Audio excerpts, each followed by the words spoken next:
français en cliquant au bas de votre page sur le bouton plus et ensuite interprétation. Vous choisissez le canal qui vous sied, soit l'anglais, soit le français pour nous recevoir.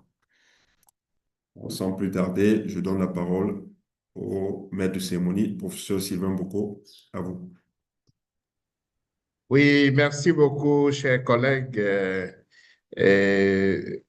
Bonjour, bonsoir à tous les participants.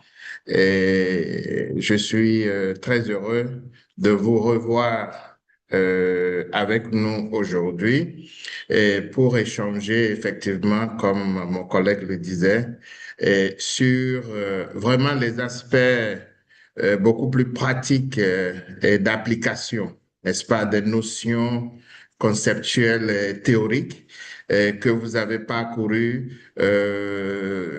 à travers les modules, n'est-ce pas, des leçons que nous avons reçues dans ce cours. Alors, j'ai commencé en français, mais je vais continuer en anglais. Je voudrais, I want to see if Prof. Shirin, if you want to say a few words before we begin the presentation. They know us now, so, but I wanted to see if you want to say a few words before we begin the presentation. I want to thank all our colleagues for their impressive work. Actually, you did a lot of effort and you did a lot of work. And we are very happy to see your work and to see your cases. So I want to thank you all. And I will give you the floor, Professor Bocco, and then I will return back to you, our colleagues. Thank you. Thank you, Prof. I have begun sharing my screen. I hope that you are seeing my screen. Yes, we can see it. Okay, excellent. So, as you can see on the screen, the objective today, after you have gone through all the modules for this course, you have gone through the first set of exercises. We would have gone through the first live session together a couple of weeks ago. We wanted to finish the course by putting all these macroeconomic concepts and theories, the modeling techniques that we have learned how to do into the context of development planning. This is, of course, bringing it down to the level now of our country contexts and also show you a bit what it would mean to carry out research projects using data, using the modeling techniques that we have learned in this course. So that's where the title of Strengthening Development Planning through Macroeconomic Modeling and what the evidence and country case studies show. I will first start by trying to draw, right, the sort of the comparison, right, about what is macroeconomic modeling and development planning and how they link together, most importantly, how they link together, all right? So the role of macroeconomic modeling and development planning. Part of this will be to actually talk about the components of economic management.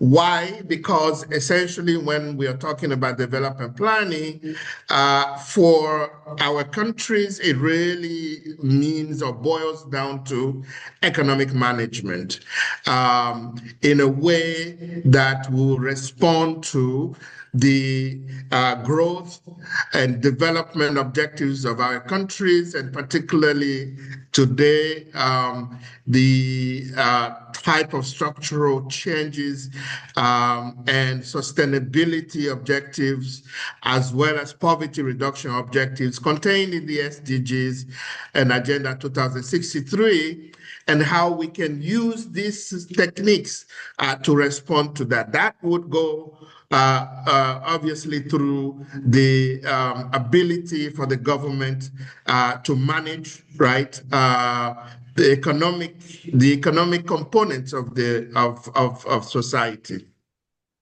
When we go through that, so we will review policies. That is what I'm trying to say from that perspective. Then that will lead us to Prof. Gale presenting two case studies, one that would focus on health spending and how that affects economic growth, and a second case study. This is using econometric models, so the second study would focus on the effect of external debt on capital formation. And these are both apropos subjects in terms of the times that we are going through. And really, the first one is very interesting, as we are still essentially, all our countries are still essentially recovering from COVID and its effects on the economy. And then now you add the current issues in terms of the geopolitical tensions going on and how that affects prices and therefore spending on social sectors, including health, obviously. After those two presentations, I will come back and basically show you real work that I led during my time at UNECA, and when I was, in fact, in charge of development planning and statistics. So that would be the first on Liberia, just to go over work that we did there in terms of development planning at the time when President Sirleaf was basically finishing her second term, and we were transitioning to elections at that time. I also served, I was embedded inside the Nigerian vice president's office, the last government, not this one, as a senior consultant, and we also worked on the country's national development plan at that time. And I will also briefly present some of the issues that we had to deal with, so that you can see, again, these things from real country application perspective. That will lead us to the breakout sessions. You will get all the instructions that you need this time before you go into breakout sessions, and you should have enough time to do your work and report back in plenary, and then that will take us to closing. So that is the plan for this morning. If I can get all right. So let's begin by looking at this picture. You will see the picture on the left-hand side of my screen, a picture that shows what I would call the pathway, right, of a country, let's say, to a forecasted successful future. So you would see that this is showing a beginning scenario, baseline scenario, basically where you have everything that is looking downward. You have the deserts. Yeah, so essentially this is we're walking through the desert here. Not a lot of resources. You have cacti trees, and so that you can feel like desperation right at the beginning of this picture in the baseline scenario. But then you see that you do a turn, right? And what that means is that you are going towards the application of programs, of planning, of resource management, of economic management. This is where the program scenario is. It's not a straight line. So there's up and down. There are turns, right, that you have to follow. But then if you stay consistent and persistent, the future looks brighter. Look, you see the sun coming up. You see that the grasses are growing, the trees are growing, and that is essentially how we hope that by successfully applying the skills that you have either expanded or developed or or strengthened during this course, by applying them to your country contexts, that they can lead you to a better future, a transformed future of plentiful and beautiful, right? Outlook for the country. That's what the picture is showing. So it tells you, from that picture, it tells you essentially what the role of macroeconomic modeling, right? That's where we have the program scenario, how it can brighten the prospects, right, for development, for growth, for the future of a country. So, but to understand how that happens, you must understand the macroeconomic framework within which you are operating, because you cannot do either the modeling part or the planning part without understanding the framework, the macroeconomic framework. Understanding the macroeconomic framework of the country enables government to be able to analyze what the needs are, what the economic needs are, and be able now to conduct the proper projections that you saw in both in module 4 and 5, right, in order to respond to those needs. It also helps to not go about making policy decisions without evidence.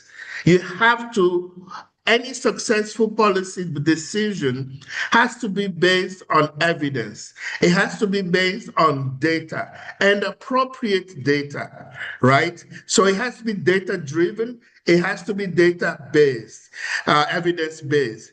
And that is what would guide your allocation of resources and prioritization in terms of where we are putting the program scenario in our picture here. And so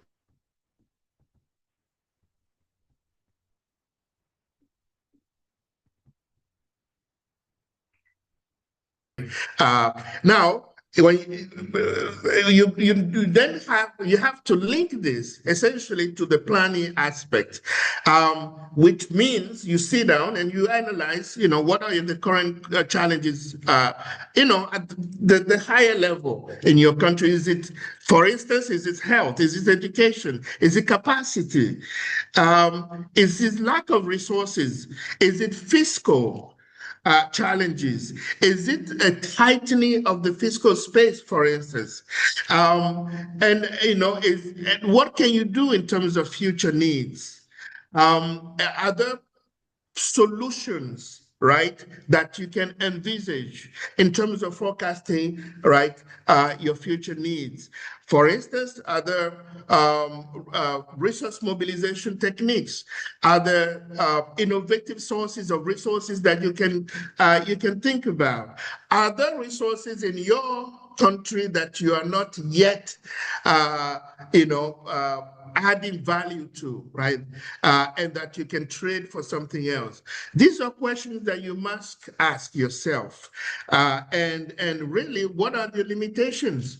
And what kind of partnerships can you put together in order to support, right, your policies? This is what development planning is would accomplish. You understand? And so you can't do development planning, right, effectively without a sound macroeconomic framework. The two go together. One provides the evidence and the structure and the analysis base and the data that is necessary, and the other takes those data and then goes into how to use that in order to make things better for the country. Now, talking about demand, the economic management, let's look at the demand side. Right. And here, what we've seen in the course, right? So, and this is exactly what we do in the real world. You look at what your what are your resources potential, right? In order to affect demand. Because remember that the gross domestic product, the GDP, which is often the measure that we take, the macroeconomic measure that we use to gauge the health of the economy, right? It depends on the behavior of the actors, right? The stakeholders in the economy. So consumers, investors, government expenditure, the external sector. So, and as we learn, ISLM, BP, those models that we reviewed, there are specific policies that the government uses to affect the demand side. So fiscal policies are one of them. Monetary policies are another. Now, so if you are talking about fiscal policy, what are you trying to influence? Right, that's the management part of it. Okay, if it's revenue, then you look at, right, your taxes, not just the tax rates, but really the capacity for tax administration. How can you enlarge the tax base? So it's not always that you have to increase the rate of taxation in order to increase revenue. People make that mistake. I would invite you to look at a notion, it's a supply side notion called the Laffer curve, where, essentially the simple notion there is that, if you take the total tax revenue versus the rate, that, when you start from zero, at zero rate, you have zero revenue. And as you increase in the tax rate, the revenue increases. Eventually, you will arrive at an optimum level where that optimal level of the rate, the tax rate, will give you the maximum amount of total revenue.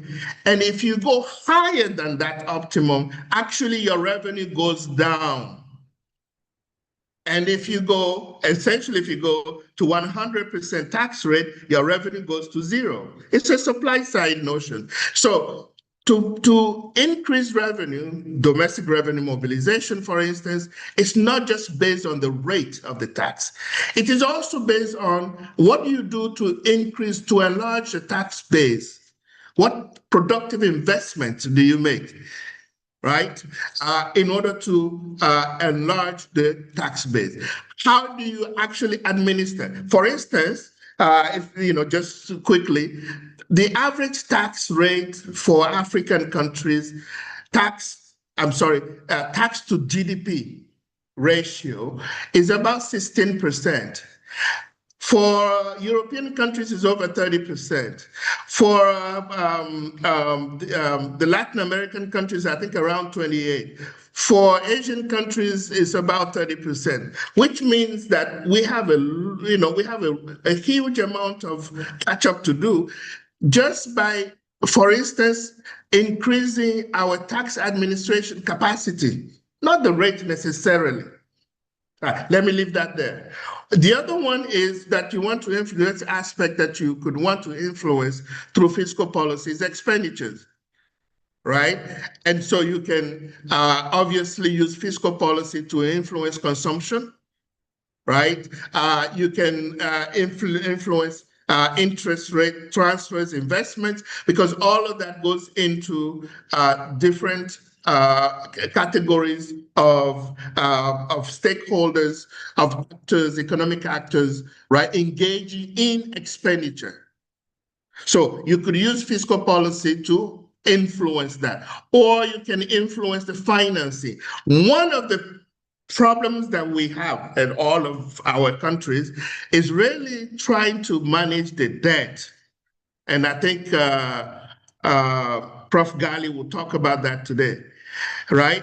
Today, you have, I think, 22 countries in Africa that are either already in debt distress, I think 7 already there, or near it. The debt distress essentially is when your debt to GDP ratio is above 60%. Prof. Gali can check me on that, right? So do you use debt financing? How much of it can you use? Can you use serenage? How much of that can you use? Do people trust you? Okay, so that's from fiscal perspective in terms of management. Monetary policy, we've seen that, right? So money, credit availability, exchange rate, and you see how you can carry out these things. Some of our countries do not have independent monetary policy capacity. For instance, why I say that, for instance, those of us who are in countries that belong to the CFA zone, right? Individual countries are not able to carry out monetary policy because of the monetary zone requirements. Countries like Nigeria obviously can, right? Those countries, Ghana obviously can, South Africa obviously can, all right? So there is, depending on your category, that what you, I guess, what kind of monetary structure you are in, you are not able to, you may not be able to carry out monetary policy, for instance, right? So just so you know that, because it's not always that you can apply this policy choices and options in all situations. On the other side, you can focus on expenditure switching.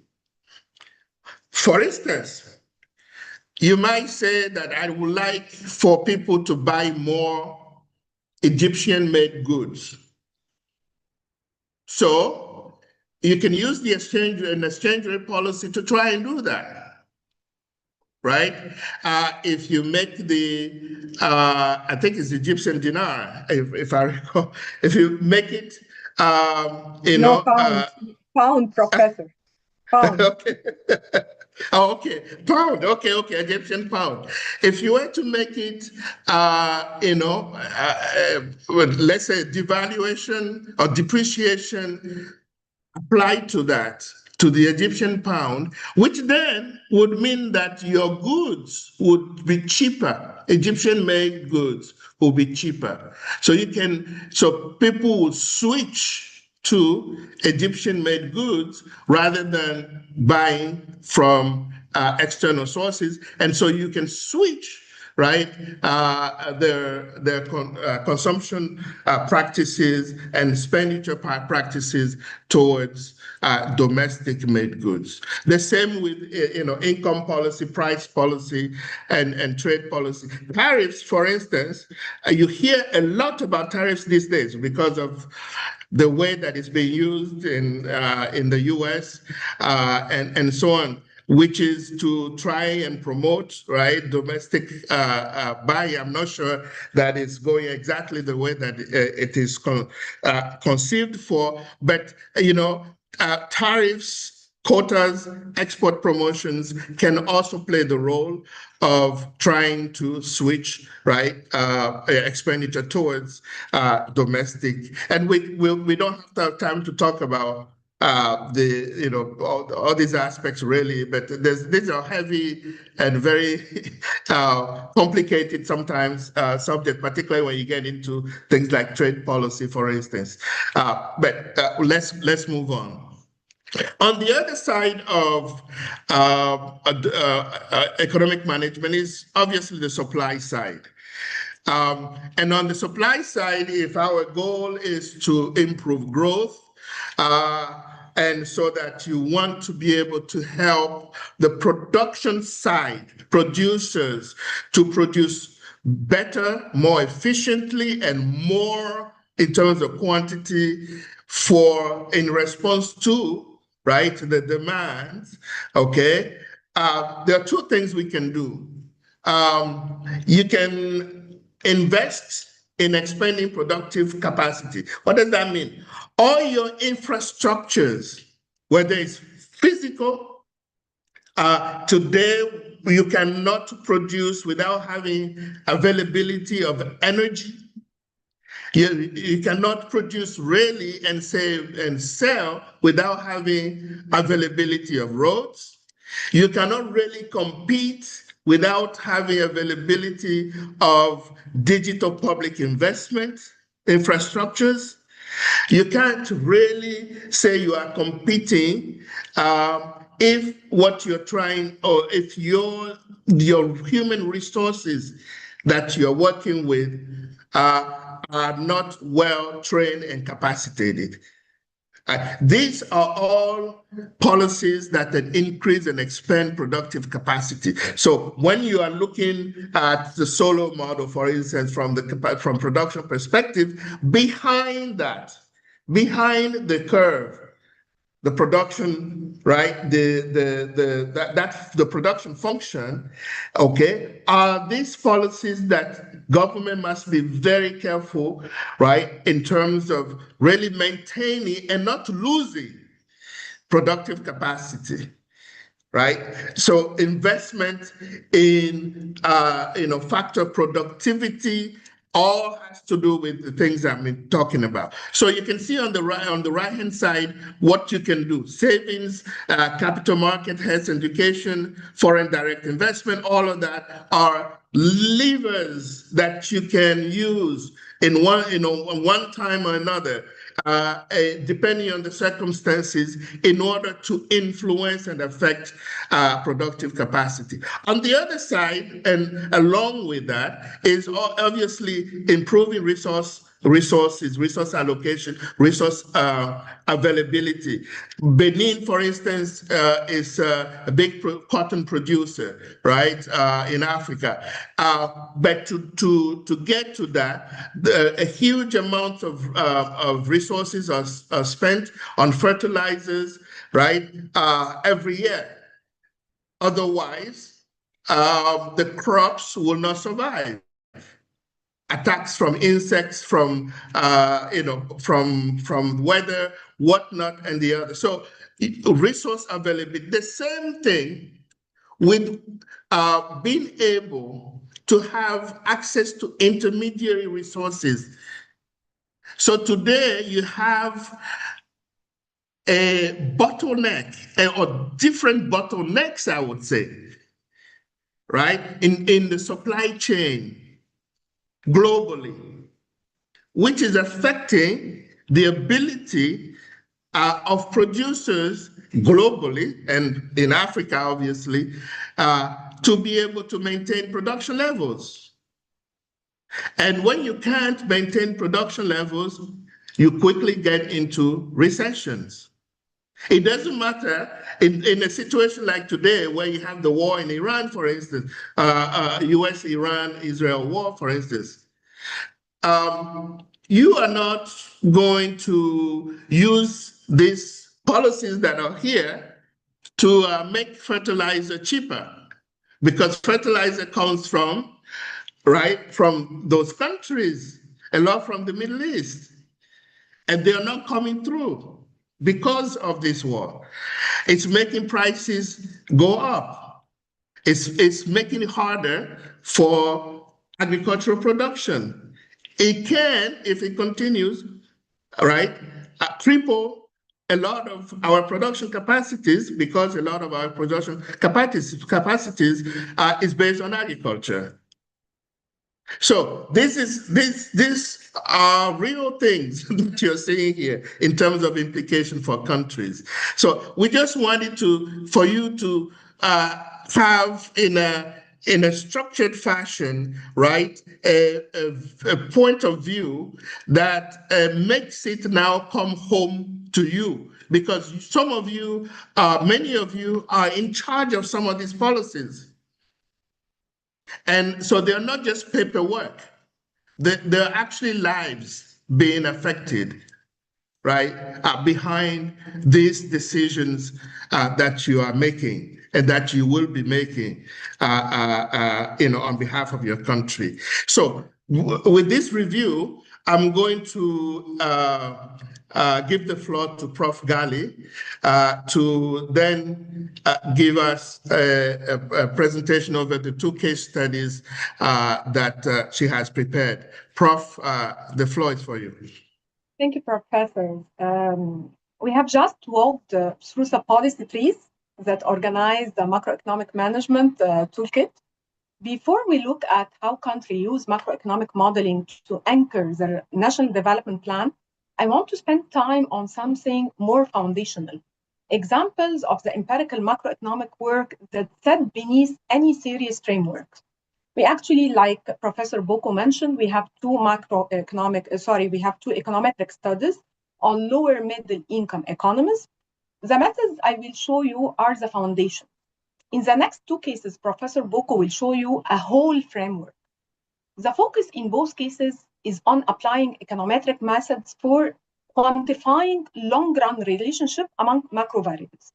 We have two topics actually. First, health spending and economic growth, as Professor mentioned. The second is external debt and capital formation. Both are questions any planner working in the Ministry of Planning will recognize. Does spending more on health raise the growth rate? Does external borrowing translate into productive investment? Actually, why these two papers? Three reasons for pairing them. First, both address core macroeconomic questions where fiscal investment and external financing questions are most binding. Second, both use Ardell family panel methods, which for me it's a workhorse technique in applied macroeconomics, particularly when you want to separate long-run relationship from short-run dynamics. Third, together they illustrate how empirical macroeconomic modeling is conducted. So,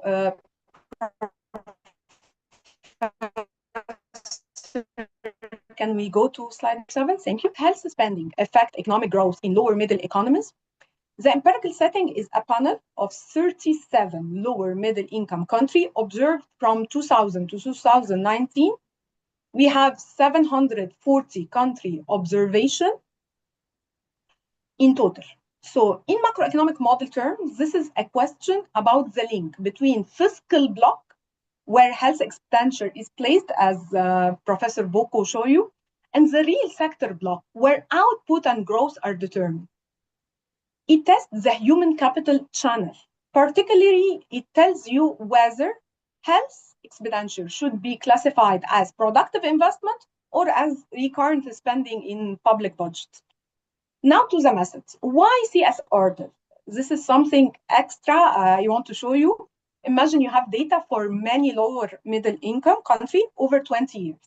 And you want to know how much health spending raised gross in long run.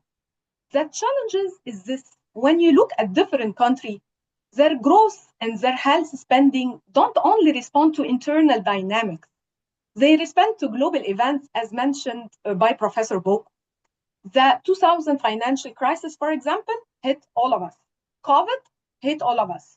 Commodity cycle hit us at the same time. If your methods assume each country's data is independent of every other, which is what standard panel methods like PMG, pooled mean group, or dynamic fixed effect assume, you are treating this country as they live in a separate world. In real life, they don't. And this can give you biased estimates. So CS Arden, which means cross-section augmented Arden, it was only developed by Shadik and Pisser in 2015, fixes this issue. It does everything the standard Ardel does, estimates a long-run relationship and a short-run adjustment speed, but it adds an extra ingredient. At every time period, the model includes the cross-country average of every variable. That average captures whatever common global shock is happening at the moment. By controlling for it, what is left in each country particular division from the global partner, and that deviation is the relationship you actually want to estimate. One additional design choice, actually worth noting, health spending in this data set has two principal financing sources, and we have to take care of this. We have the government and private. They are highly correlated. In our data, the correlation was minus 0.7. So putting both into a single regression creates multicollinearity, as Professor Boko tell us in the presentations. So the paper, therefore, estimates two separate models, one with private health expenditure and one with the general government health expenditure. Now we can look to the equation. It has just two essential pieces. And once you see them in the model, you get the model and the model is yours. On the left data, Y is the change in the gross this year for country I, for example. On the right, the part inside the bracket is the deviation of last year gross from where it should have been given last year.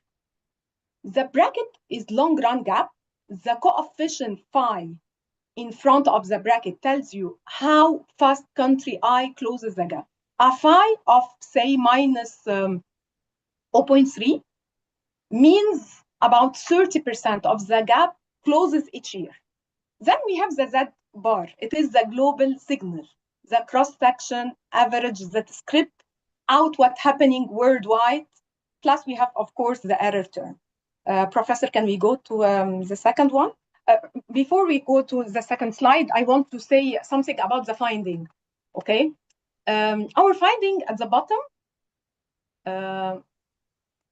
I think we need to return back to the slide, Professor, okay? Our finding at the bottom, the first is the result for the overall sample. Health spending shows no significant effect on GDP per capita. In either private spending or government model spending, in either short run or long run. This is the central and somewhat sobering headline. The second finding is major. The paper estimates the two models separately because, as I just mentioned, public and private health expenditure are too correlated. So disaggregating by financing source matter, not just for econometric reason, but because the policy levers and transmission channels are different. The third finding is the policy consequence, and this is the one I want planner with us to take it away. The paper split the 37 country into two subgroups based on their average health spending. In the subgroup spending less than 5% of GDP, every variable is insignificant. There is no measurable macroeconomic effect at all. But in the subgroup spending over 5%, actually government health expenditure becomes significant in the long run. Private spending remains insignificant across the board. So what is the lesson here? The lesson for planner is precise. The macroeconomic pays off comes from public health spending and only above 5% threshold. Below that threshold, the spending is too thin to register. The fourth finding is the positive note that often get overlooked in the main sample. Government education expenditure show a positive and significant long-run effect on growth at 5% level. Stronger evidence than for health spending. This reinforces the broader human capital investment story. Education and health together build the human capital that drives long-run growth. But the empirical signal in this panel is clearer for education than for health, actually, given the finding level this country currently sustains. So we go to the next slide, Professor. The second study pairs naturally with the first. If health spending is one fiscal lever, we have the external borrowing as another external or the fiscal lever. The question is, does external borrowing translate into productive capital formation in lower middle income African country or in the low income countries? In model terms, the study estimates the link between external debt and the real sector block, where investment and capital formation are determined. When this country take debt, does the borrowed money actually build roads, build schools, build hospitals, build plants, or does it disappear into consumption uses? The estimation method is panel also because using Ardel, as I mentioned, it's very easy and can give you the impact in the short term, in the long term also, and allow each country to adjust to the relationship at its own speed. The underlying economics of how external debt finance productive investment is broadly similar across economies. This is the common theta, but how fast each country close the gap between its debt finance plan and realized investment depends on local institutional capacity, we can say governance, macroeconomic stability, and the country-specific phi. So look at the equation. The structure is the same as the previous slide. Delta GCF is the change in capital formation. The bracket is the deviation from the long-run debt to investment equilibrium. Phi is the country-specific speed of adjustment. Theta is the long-run debt elasticity of capital formation. The only difference from the previous equation is that there is no Z bar, okay? Because this study uses standard PMG, not cross-sectional augmented version. So we have two findings. Parallel to the first study, the study estimates short-run and long-run impact of external debt on capital formation across the lower middle income African country. The headline takeaway is that the relationship is not uniform. Country-specific adjustment dynamics dominate the picture. The PMG estimator allows each country its own speed of adjustment. What this tells you is that the institutional and the macroeconomic context, governance, as I said, project pipelines, macroeconomic stability, public investment, all of this effectively borrowed fund become productive capital. The macroeconomic is the same across this country. What is different is the implementation is what differs. So this is the reading that a development planner can use. Let me close by stepping back. We have looked at two examples of applied macroeconomic modeling. They are a small window on a much larger field. What we will see next with Professor Boko, a two-case study, is how this kind of empirical work fits into the macroeconomic frameworks that anchor real national development plans actually.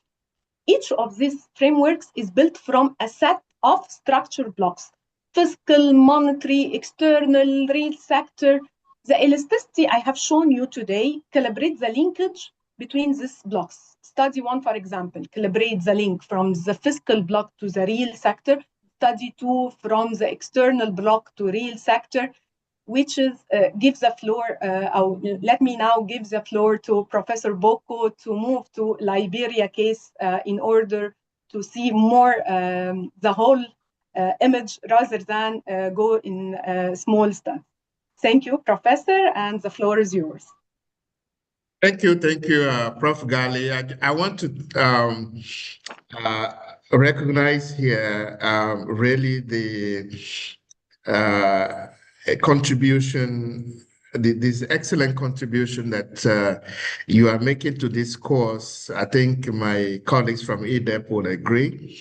Uh, and the people who took this course last year, which I was the only expert to direct the course last year, didn't get this. They did not get exposed to this type of really application and of the type of modeling techniques to real data, and also the expertise that you bring to this, to the presentation of these results.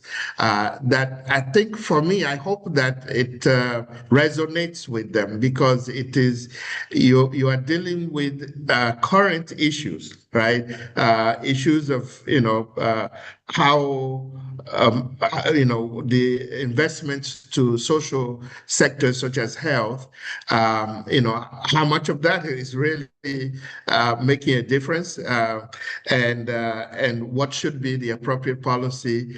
And as I said before, how we are, looking at the issue of the debt here, and how it is affecting capital formation. And one last thing I want to say about this, this model, the one here, the econometric model here, the approach is different from usual approaches, because usually we study how this situations such as the debt issue would affect growth.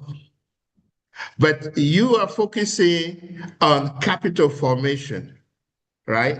And so that is much more, it's closer to the headaches, if you like, that we have to deal with on everyday basis in terms of capital formation, infrastructure development, and capital, if you include human capital, and so on. So I just want to make sure that people understand the extent of the contribution that you've made here to this course, and particularly EDEP. So thank you very much. Let's move on to the two country case studies. I'm going to go quickly, and we'll answer specific questions later because of time. We want to make sure that we leave about an hour for the next session. So when I was a principal regional advisor at UNECA for many years, and was in charge of capacity building in the area of development planning and statistics. So my work was mainly with countries, and so the work that I'm going to describe here is really applicable to a lot of other countries that we've worked on with MA and colleagues also involved in that. And so this is the Liberian case. Now, I want to make sure you understand that this work took place, I think, in 2016, 2017. That since then, two different governments have come through, right? So, I'm not sure that this is again the actual plan framework, if you like, that we developed with the government is still there being applied. So I don't want to make that kind of claim. But it is the process that is important here, as the prof was saying, right? It's the country application that is important here. And so what we were charged with by the government, and this was done directly under the purview of the presidency at that time, was to essentially provide advice and technical support to the Ministry of Finance and other ministries involved on producing, developing what we were calling the succession framework to the agenda for transformation. The agenda for transformation has been the vision under which the government had operated, right, over the previous 5 years. And so that the president, since she was on her way out, so it was a period of transition, wanted to leave, something behind in terms of her successor that they can apply right away. So the overall goal was that this plan was to really focus on economic transformation in an inclusive and sustained manner, right? So this economic transformation through accelerated and sustained economic growth. And inclusive here, inclusive in terms of gender, in terms of the youth, in terms of rural, urban consideration, so that no one is really being left behind. We worked the sectors that we were to focus on is really agriculture, how to make agriculture more productive as a driver, of growth and transformation. The levers here includes human development. I talked about youth and women, but also infrastructure, transportation, etc. Obviously, when you talk about sustainability, you are talking about climate resilience, right, and policies to deal with the climate shocks. And obviously, the context for all of this should be, good governance, peace, stability, prosperity type of objectives. So the implementation strategy that we agreed to follow as we were advising the government. And when I say the government, I had already said this was done under the auspices of the president and the government that the members of the government that we were working with, the finance minister, under which there was planning. So he was in charge of both the finance and planning. The minister of gender, with minister of agriculture, obviously. We worked with the land commission because there was a land reform process going on. And because of that, we also, one of the stakeholders we had to consult with was the parliament and obviously the private sector and the civil society. I'm just telling you how these things are done, right? So you don't go and sit down and you have your model and your data, you go and run your model, and then you give your statistics and results, and then you go home. That's not the way it's done. All right. So if you really are talking about development planning, that you have to necessarily involve all the stakeholders, both at the national level, at the regional level, at the local level. And that's what we did in every country that we worked in.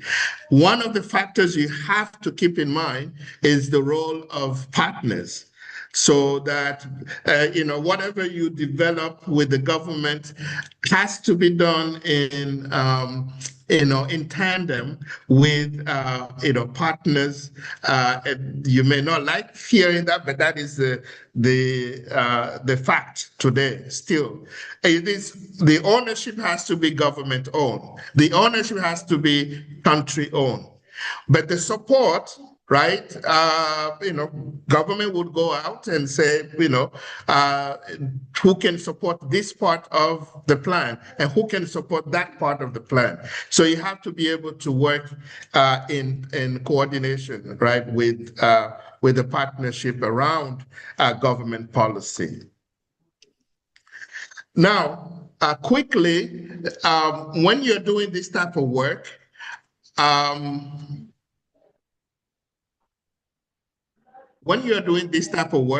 you have to be informed by several tools. Let me call them tools.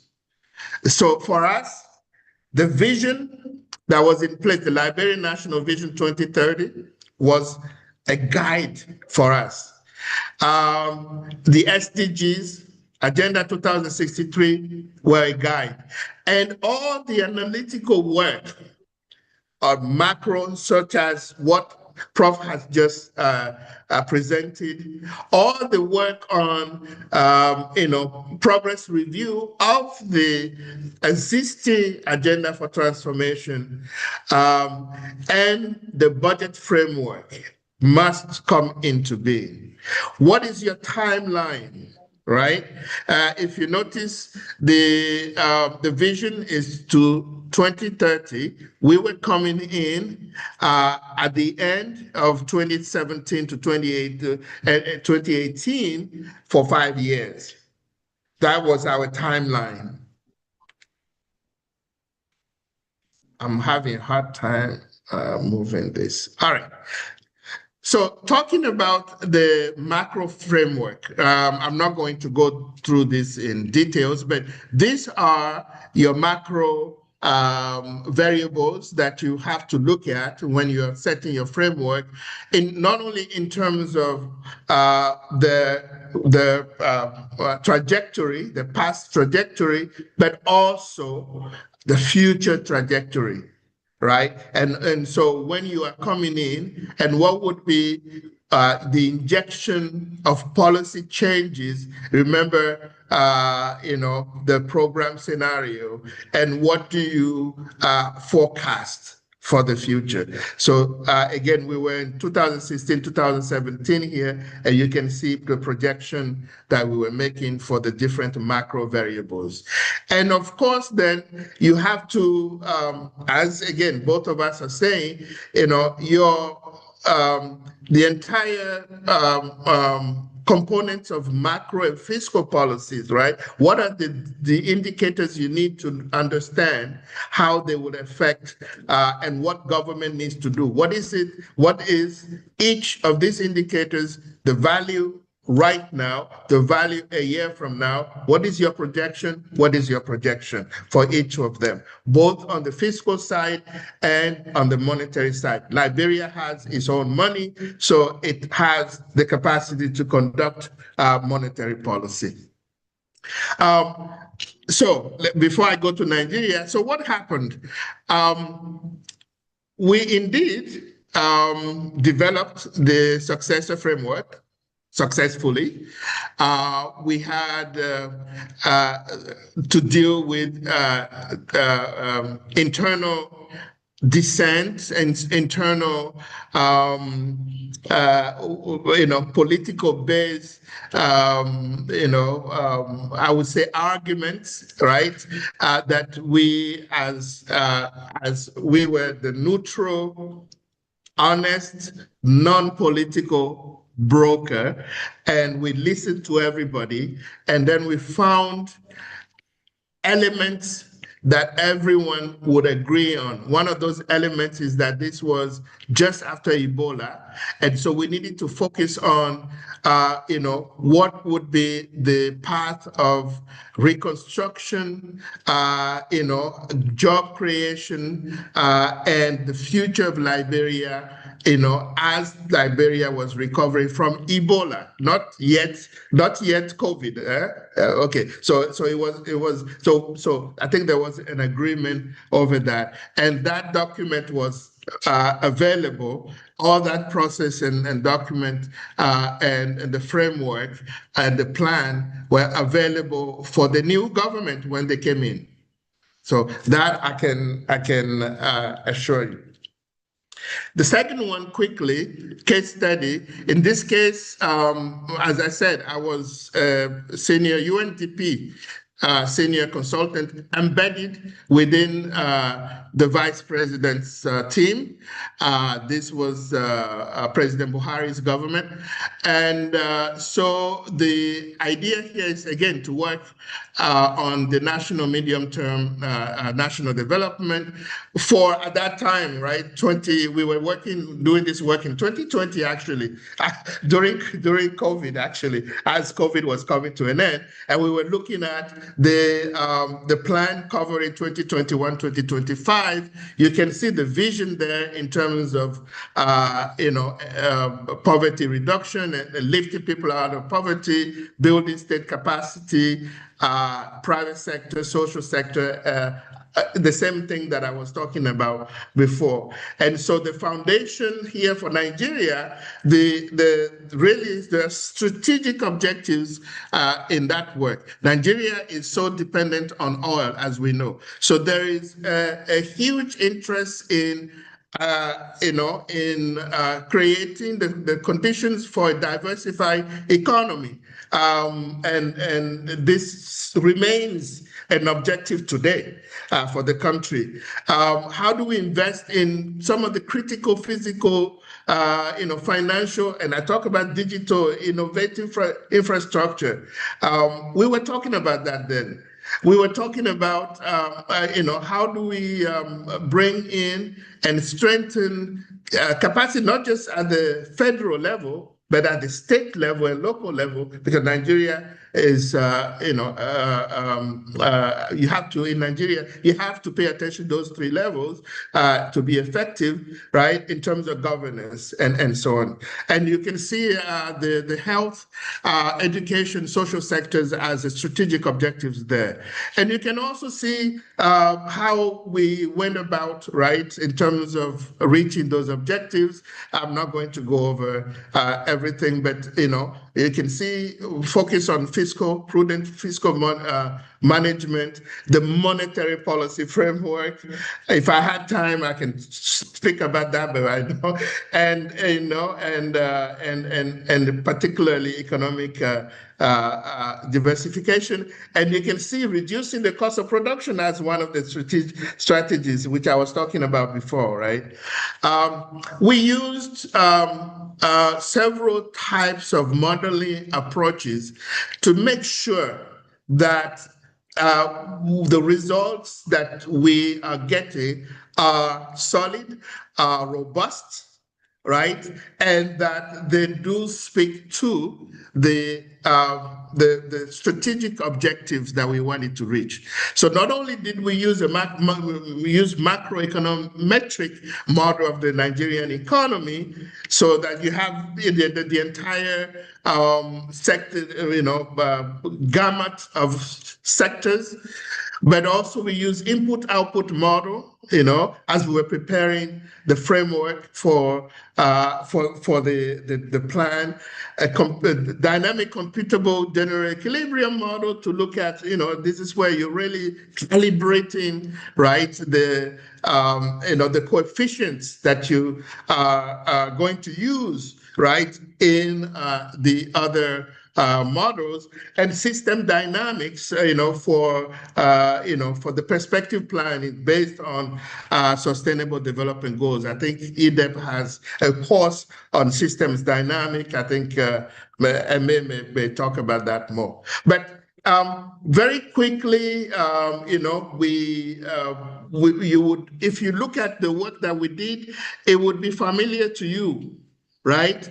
At that time, we were able to identify 46 sectors in line with the NBS, Nigeria Bureau of Statistics, national account, 7 blocks that we needed to worry about, just like we did in this course, right? And we've been talking about. One of the things that we added because of push from some of the stakeholders is that they say, well, your models that you usually use do not include inside the model a development block. How you do not model how sectors like health, education, employment inside the block, the model. And so we added a seventh block, right, which we call the development block. Okay, based on, again, you don't have to be so complicated, based on ISLM, BP, and then the D is development. And we obviously followed standard, modeling techniques and so on and so forth. These are the results, right? That in terms of, remember I talked about values for your variables, you need to look at the value today and the forecasts, right? And the case scenarios. So we have the probable case, right, for what it is in 2020, 2021, our forecast, okay? We had to make some assumptions. Okay, we had to make some assumptions. For instance, and that's all I'm going to say. For instance, the official exchange rate, it was made clear to us, and when I say us, the technical team supporting the vice president, that we needed to use an exchange rate of 380 naira per dollar. I can assure you that at that time, in the parallel market, it was already twice of that amount, but we were not allowed to use that. So these are some of the realities that you face. Right, the central bank essentially didn't allow us to use that because they were targeting this 380. But some of you who have been to Nigeria since then, you know that the naira has increased substantially, right, from this level, and so obviously that would have changed some of these results. But these are the realities that you are faced with when you are doing this work. I have the name of Prof. Adeni Kenju here because he was the economist from the University of Ibadan who led the modeling team. And we, myself and other professors, were on the side of the government evaluating their work. So I want to make sure I give him credit. That's why the name of Prof. Adeni Kenju is here. Some of you may know him. He's an excellent economist, a Nigerian economist. So, so that's it. I think I should stop there so that we can go to the breakout sessions. We have lost about 10 minutes. Well, hopefully we can gain it back. So I'm also taking a breath before we go on. You have heard from both of us now, right? Prof. Gali, myself. You have heard really today, really practical applications of the notions that you have learned in this course. As I have said before, the additions by Prof. Gali, this is something you should take seriously and learn some of these modeling techniques that you would have to be facing. And you need to know them because partners come with results having applied these techniques to our data. So ourselves, we need to be able to master these techniques so that we can have a conversation with them on the results. So that's one. And two, you have seen in a quick brief, as they say in French, ramassé, way, the results of this is country work, right? UN to country work that I have led, and that you can see how we proceeded is what's important here. How did we proceed in that work, and what were our objectives, and so on. Having done that, I think it's now time for us to let you go into breakout sessions in order to discuss among yourselves on specific assigned topics that then you will come back and present the results to us. I think and I hope that my colleagues are sending the links in the chat on these assignments. I hope so. But very briefly, what you will need to do in terms of instructions, one, obviously read the assignment, okay?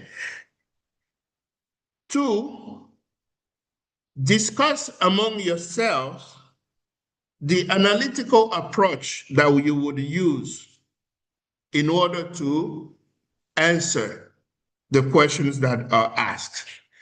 Three, agree on 1, 2, 3 concrete recommendations from your discussions, ideally based on the macro framework discussion, the planning framework discussion that we had today. You should be prepared to choose one person, only one person, to report because we don't have a lot of time. We are giving you about 25, because we are a bit late, 25 minutes to discuss and write up your results. And you come back, each person will have about 2 to 3 if we have time. If we don't have time, we might need to just hear 2 or 3 people, but we'll see. The ideal would be that everybody comes back and that we will have the report. I see that there are hands, but let me finish this and then we will see. Then there are 4 scenarios when you grow into your breakout session. One would involve the agricultural-led transformation under fiscal pressure. There are questions about that you have to answer. Second scenario, the multi-sector model under scrutiny. Third, the broken baseline. You saw the baseline in our picture from the start, the baseline scenario. 4, the implementation gap. Okay, each group will have a template for reporting, and so follow that template, please, and that would make it easier for reporting after the breakout session. I hope this is clear. I hope my colleagues can assure me that these assignments are available. The links have been shared. Aimé? Oui, Prof? professeur, oui, professeur, je confirme que les liens pour accéder à toutes les instructions que vous avez données ont été déjà postés dans le chat pour les Très bien. différents groupes. Donc, et en cliquant donc sur un lien, les participants ont la possibilité de télécharger le fichier sur leur ordinateur ou bien sur leur téléphone, leur tablette. Et il y a toutes les instructions, de même que le reporting template. Donc, toutes les instructions que vous avez données sont dans un seul fichier. Et il suffit donc de cliquer sur le lien correspondant dans le chat. Merci beaucoup. The breakout sessions begin now.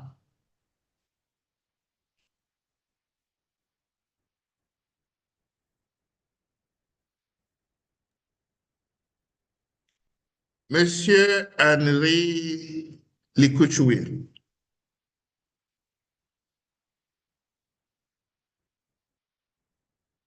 Mr. Henry Liquidwille.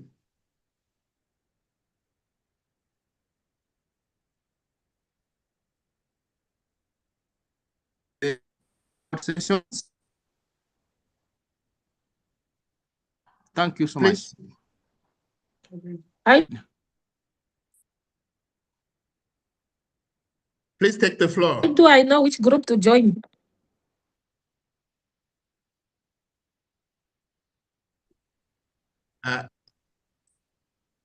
Mais vous pouvez m'aider sur les questions Oui, de bien sûr. Je vais répéter ce que j'ai dit. Alors, je crois que l'interprétation How will I marche. know which group must I join? Let me answer to that question and repeat what I have said earlier. Alors, il y a 4 groupes en français, 4 groupes en anglais. Les titres d'intitulé de chaque groupe est posté dans le chat. Donc, il vous suffit de cliquer. C'est vous qui devez choisir les groupes. Voilà, selon les thèmes, vous allez dans le chat, vous cliquez sur les liens qui vous ont été envoyés. Ces liens vous permettent d'accéder à un fichier. Et dans ce fichier, vous allez retrouver, les instructions à suivre. 2, le reporting Please, I can't template. hear you. 2, vous allez suivre, I can't hear vous you. allez suivre les instructions. Et 2, vous allez voir également là-bas le reporting template à suivre pour faire justement le reporting. Le Hello, can you professeur hear vous a dit me? tantôt. Yes, we can hear you. I can hear you. I'm speaking. Can you hear me? Ok. Mais comment rejoindre les groupes? Je suis en train de répondre à cette question, s'il vous plaît. I Merci. can't hear you. Voilà. OK. Donc, je suis en train de dire que la première chose à faire, c'est d'aller d'abord dans le chat. Donc, là-bas, vous avez les liens pour les différents groupes en Maybe he anglais needs et to en français. translate, maybe. Il y a quatre groupes en français, 4 groupes en anglais. Donc, vous cliquez sur le lien qui vous intéresse en fonction de la thématique affectée à chaque groupe. Vous téléchargez le fichier dans lequel vous allez retrouver les instructions à suivre, de même que le reporting template, c'est-à-dire le canevas à suivre pour faire le reporting tout à l'heure en plénière. Bon, maintenant, de 2. Ça, c'est la première chose. La deuxième chose, c'est qu'il faut, pour rejoindre les groupes, vous devez procéder comme lors de la première séance. Vous allez cliquer sur les boutons. Il y a un bouton au bas de votre page qui vous permet de voir, en français, c'est salle de répartition. Donc, c'est salle de répartition. Donc, c'est là-bas que vous cliquez et vous choisissez donc maintenant Hein? le groupe que vous voulez rejoindre. Je vois qu'il y a déjà certains d'entre vous qui ont rejoint des groupes. Donc, la procédure est très simple. Donc, vous téléchargez d'abord le fichier avec toutes les instructions. Et ensuite, vous rejoignez le groupe en cliquant sur salle de répartition dans les options de Zoom. J'espère que c'est clair. What's the right your name? As fresh as Bonjour, monsieur Aimé. you sure you wrote your name? Monsieur Aimé, j'ai pas l'onglet accéder à la salle activé. Non, c'est au bas de la page. Vous regardez au bas de la page, vous allez voir justement la possibilité de choisir une salle. C'est salle de répartition en français. Oui, tout à l'heure, c'était. Oui, salle de répartition, c'était affiché, mais elle a disparu là actuellement. Et chez moi aussi, c'est pareil. Bonjour, monsieur Aimé. Oui, bonjour. C'est à vous de choisir les groupes. C'est à vous de choisir les groupes. Donc, Charles, tu peux intervenir. J'avais déjà ouvert les fichiers pour les 3 scénarios. Je n'ai pas ouvert le scénario 1, mais là, actuellement, j'ai plus accès à la salle. Je ne vois pas l'onglet accéder à la salle. Je ne le vois plus.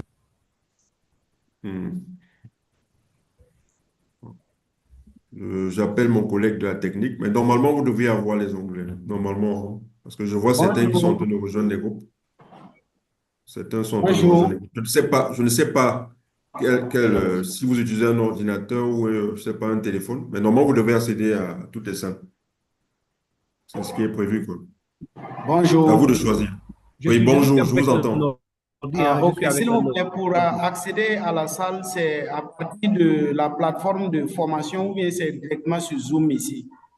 C'est sur Zoom, c'est sur Zoom. Nous sommes sur Zoom. Ah, ok. Je ne vois pas l'onglet aussi à mon niveau. Monsieur, moi, je Non, n'arrive non, pas. pour accéder à la salle, il faut partir There's a sur list. sur l'icône plus. Sur l'icône plus, vous cliquez sur l'icône plus. Après l'icône plus, si vous cliquez, il y a une fenêtre qui s'ouvre et vous avez participé à la salle. J'ai une question. Merci, Monsieur Mokhtar, pour cette contribution. Effectivement, c'est ça.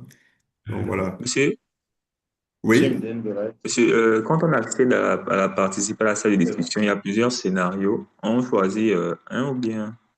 c'est ce que j'ai dit tantôt. Vous devez choisir un seul scénario. Can OK. someone speak in English, please? Yes, we can get you. What's Yeah, your speak in issue? English. I don't know how to get to my group. I can see the instructions. I've opened the instructions. I can see the instructions, but how to be in the group, in the Zoom group, to discuss this thing? Okay, I don't know whether the interpretation is working. Anyway, you can We can't hear any choose. interpretation. There's no interpretation for me. You cannot hear the interpretation. So There's no you look at the interpretation. bottom of your screen. Mm-hmm. Okay, there is a button. It should be more in English. You click Mm-hmm. there, and you will see the possibility to join a breakout room. Can you see There's that? no breakout room. There's no I've clicked there. There's no breakout room. No option for joining breakout room. If you click Is on it for? more, if you click on Yeah, more, I've you will clicked see on a more. window. You will see a The, window. the window has got record, show options, Show captions, capture transcript, transcript. interpretation, Join join breakout. breakout room. Oh, it is hiding somewhere. Okay. Have you? Yeah, I Are you found it. able to see that? Yeah, and I'm joining Yes. now. Okay. Okay. Fine. Okay. And Yes, Mr. Lovemore. then I join any group from there from the breakout rooms. How can you get there? This is what I I was managed to go. explaining to Mr. Tayani. So you Yes. click on more, the more button, Yes. and then Yes. you will see a window Yes. with several options. So you will Yes. see how to choose a room there. True. Then I went to breakout rooms in progress. Then I got scenario 1, 2, 3, 4. Yes, you choose one scenario, only one. One scenario. Yeah, Okay. exactly.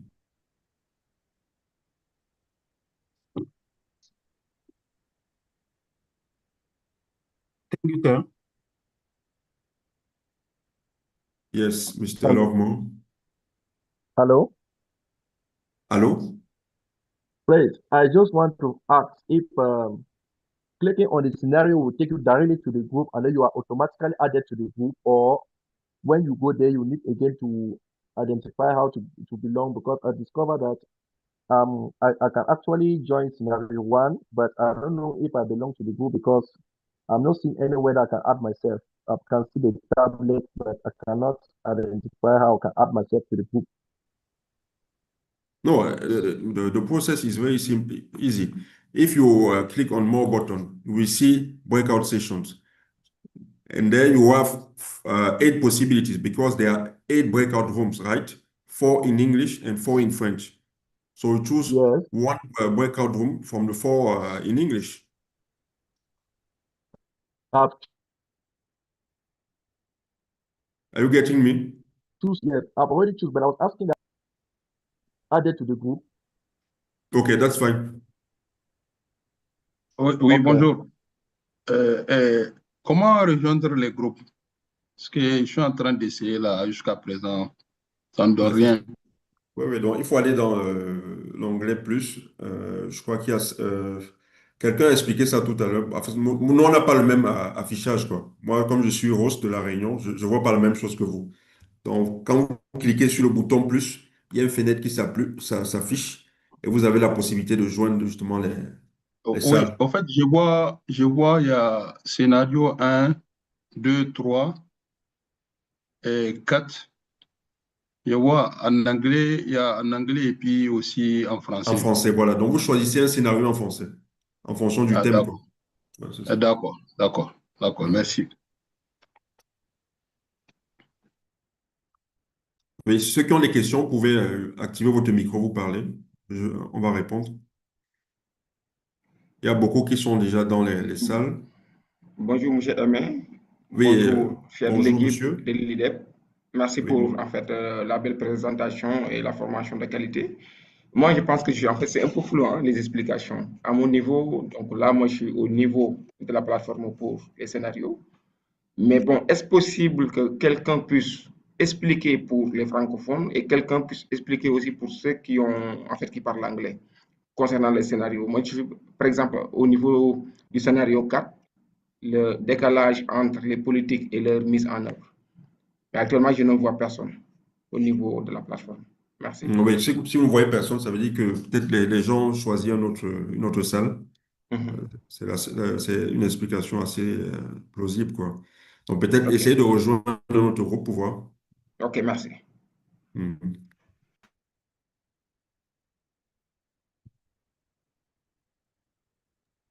Oui, Monsieur Condé, vous avez des questions?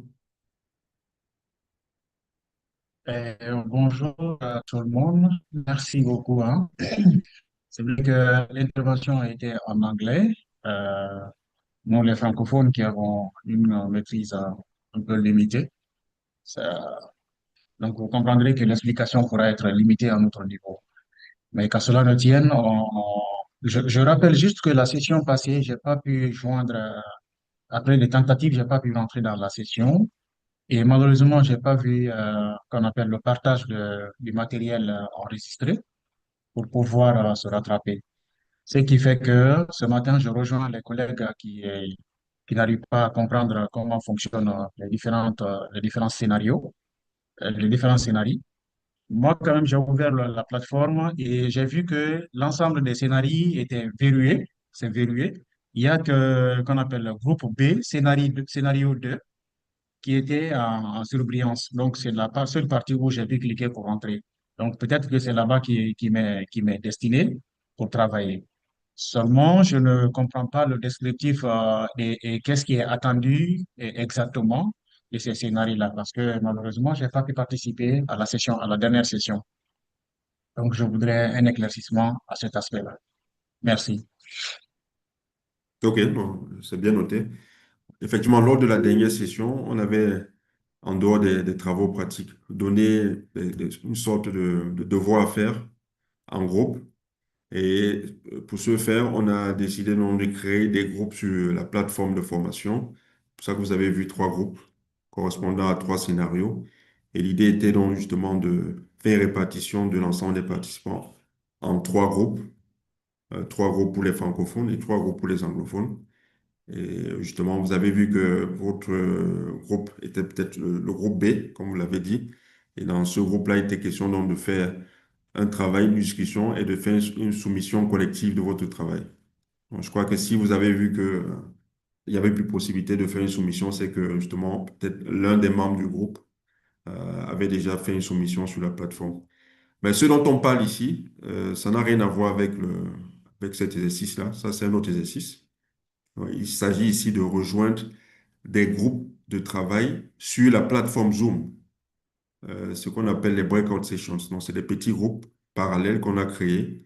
Et pour les rejoindre, il faut aller dans les options au bas de votre page. Là, vous cliquez sur plus. Il y aura une fenêtre qui va s'ouvrir et vous aurez la possibilité de voir donc, la participation aux différentes salles qui ont été créées. Donc, vous choisissez une salle où le titre sera écrit en français parce qu'il y a quatre scénarios. Donc, quatre scénarios en français, quatre scénarios en anglais. Vous choisissez une salle. C'est la procédure pour participer à cet exercice. Donc, je suis pour l'activité de ce matin-là, je suis sur là, mais je vois plus et après, dans le contenu, voilà, tableau blanc, interprétation, transcription, afficher les sous-titres, voilà, information sur la réunion, voilà, je ne vois pas. OK, participer à la salle de Voilà, c'est détail. là-bas. C'est ça. Parfait. OK, et là, je dois choisir quelque chose comme hasardement ou bien quoi?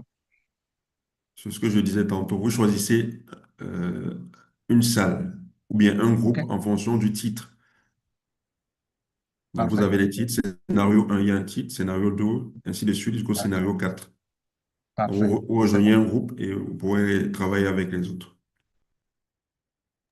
c'est bon, merci. OK. Et encore une fois, si vous pouvez me partager la session dernière, Ça me ferait plaisir. Merci. OK. Madame Maïmouna, vous avez levé la main. C'était le même problème? Si les gens... Please excuse. I don't know how to communicate with members of my group. It's like I'm just the only one there. Can you if help? you are the only one in your group, so you have to move. There are 4 groups, right? Choose another group. Okay.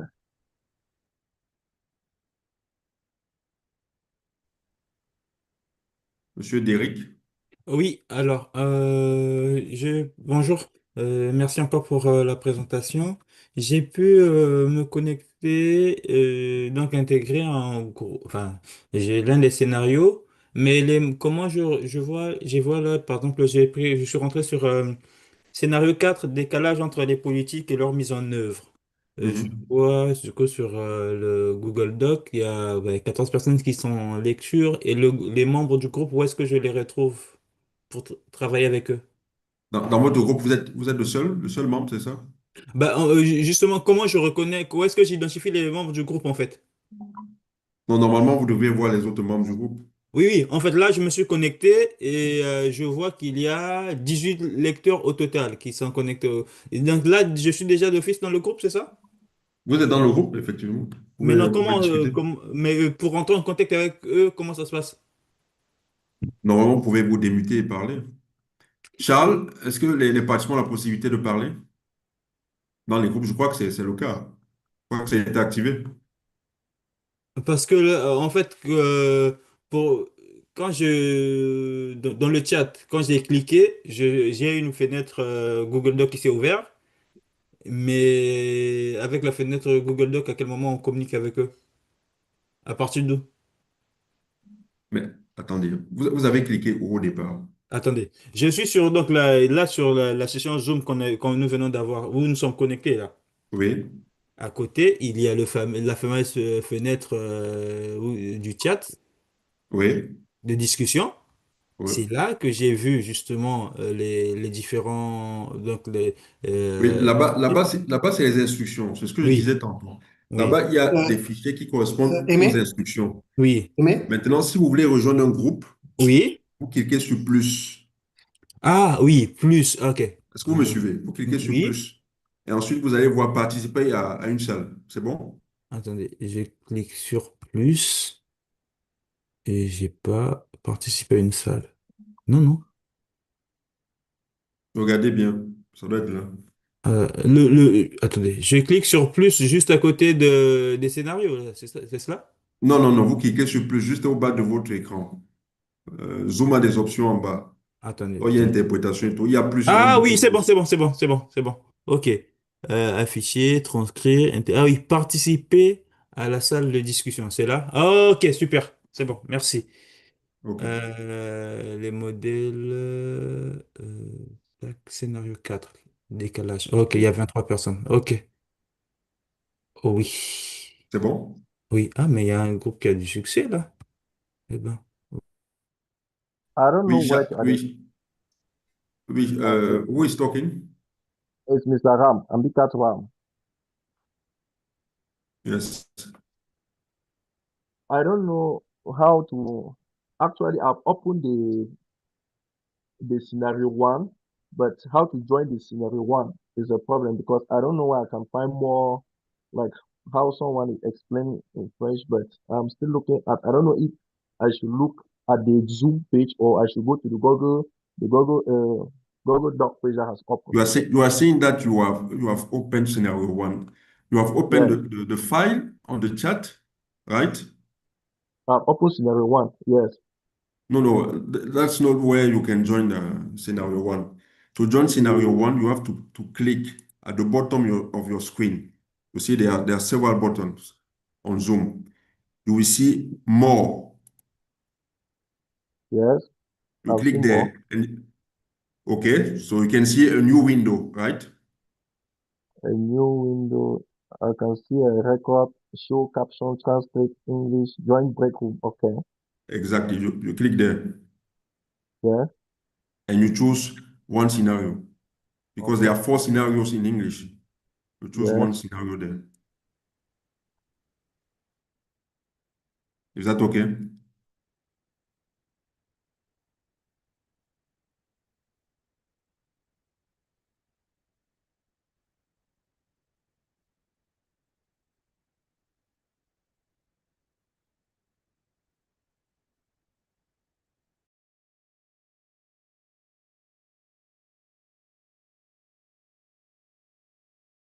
Charles, tu voulais parler?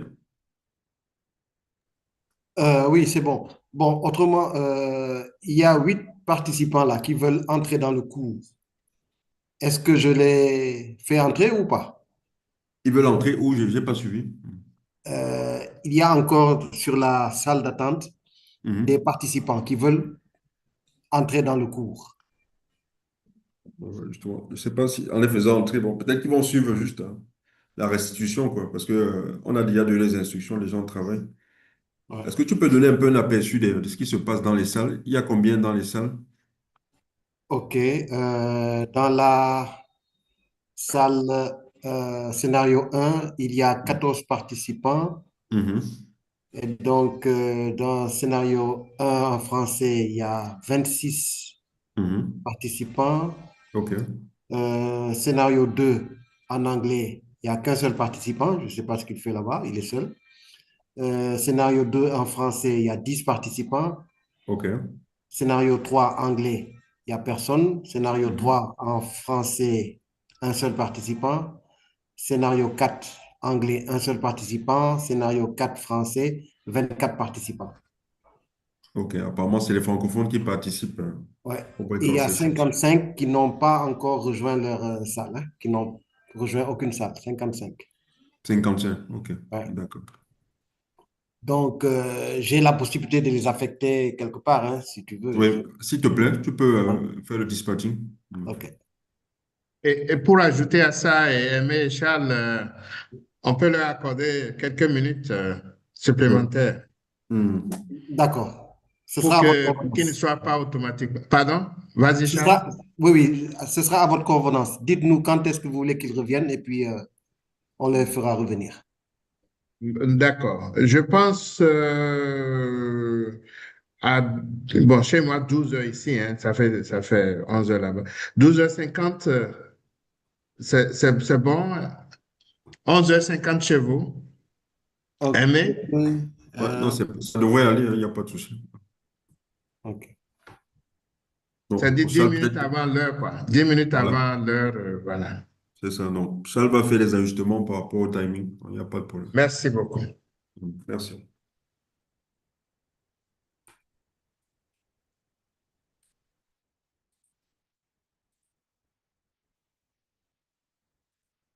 And may I have a question? Please proceed. Can we assign people who are not in any room to any room? Because This I is think we have like 47 people, they are not joining any room. this is what my colleague Chad is doing now. Okay, thank you. Okay.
Hello, Professor.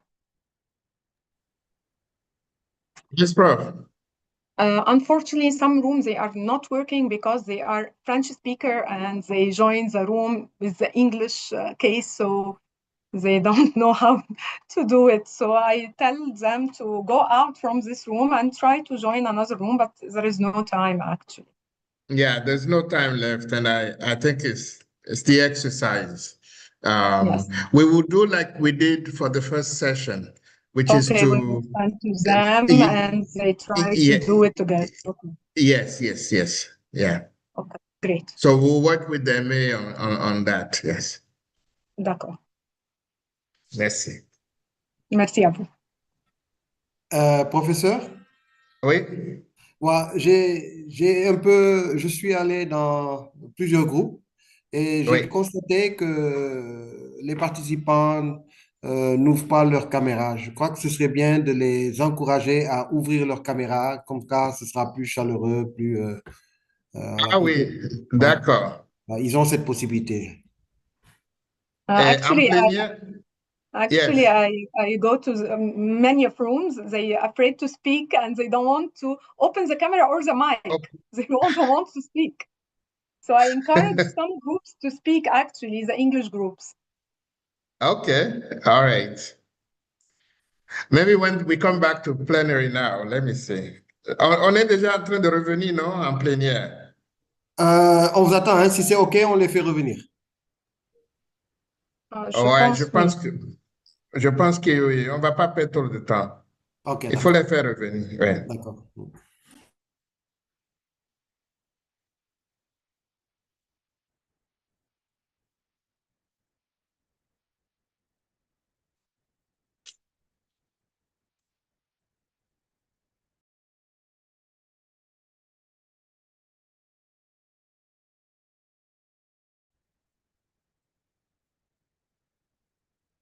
Parti. Allô? Allô? Oui, Est-ce que vous m'entendez? oui, on vous entend. Ah, ok. Oui, Je on crois vous que entend. c'est un problème de réseau chez moi, quoi. Vous m'entendez? Non, non, non, ce n'est Oui. pas un problème de réseau. On est en train de vous faire revenir en classe. Ok. Il n'y a pas de souci. Attendez un instant. Ah, d'accord.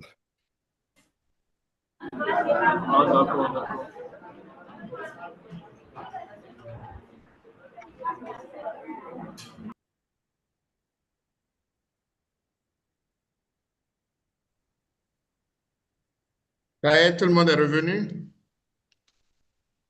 Ah, voilà, Oui. c'est presque l'heure. Oui, presque la totalité. Progressivement. Encore un instant, prof. D'accord.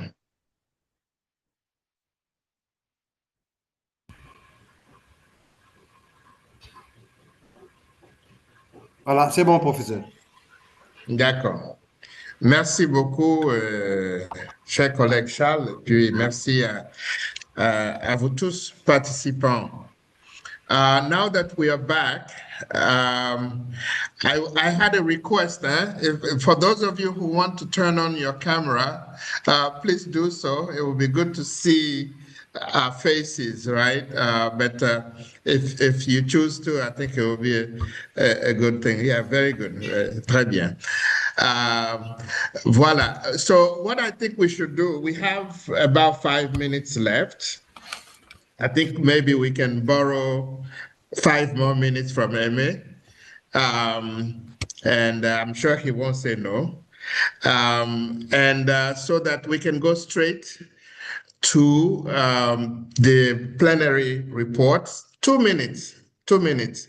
And maybe let's get 2 from the English side, 2 from the French side because of time. If you don't mind. And the floor is open. It's good to see everybody. Merci beaucoup. Ça fait plaisir de voir tout le monde. C'est vraiment très bien. So let's start with volunteer. Okay. I see Aruna Kenda.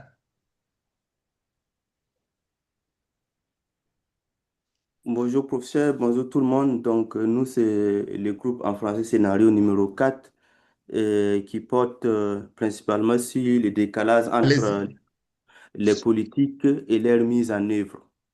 Donc, ici, pour citer le contexte, on peut dire que le plan de développement a échoué principalement en raison d'un manque de cohérence entre la modélisation macroéconomique, la budgétisation et la mise en œuvre, aggravée par des hypothèses irréalistes et une faible coordination institutionnelle. Donc, comme défi central, l'objectif, c'est de transformer le cadre macroéconomique théorique à un outil opérationnel de pilotage des politiques publiques. Donc, nous avons identifié plusieurs hypothèses ici. Donc, les hypothèses que nous avons identifiées sont, entre autres, la projection macroéconomique. Et donc, la projection macroéconomique, et, et c'est-à-dire la croissance, les recettes, l'inflation, qui était trop peut-être optimiste, et l'identification des problèmes réels et le temps pour identifier et le mauvais diagnostic même des problèmes. Et les décalages d'impact pour que les effets se propagent dans l'économie. Donc, si on met en œuvre une politique et le temps pour que ces politiques, les effets puissent se propager, il peut arriver que les impacts soient biaisés, ainsi que les ministères sectoriels qui planifient indépendamment du cadrage macroéconomique défini. Donc, une planification qui n'est pas fondée sur un cadrage macroéconomique bien défini et bien technique. Et également, les budgets.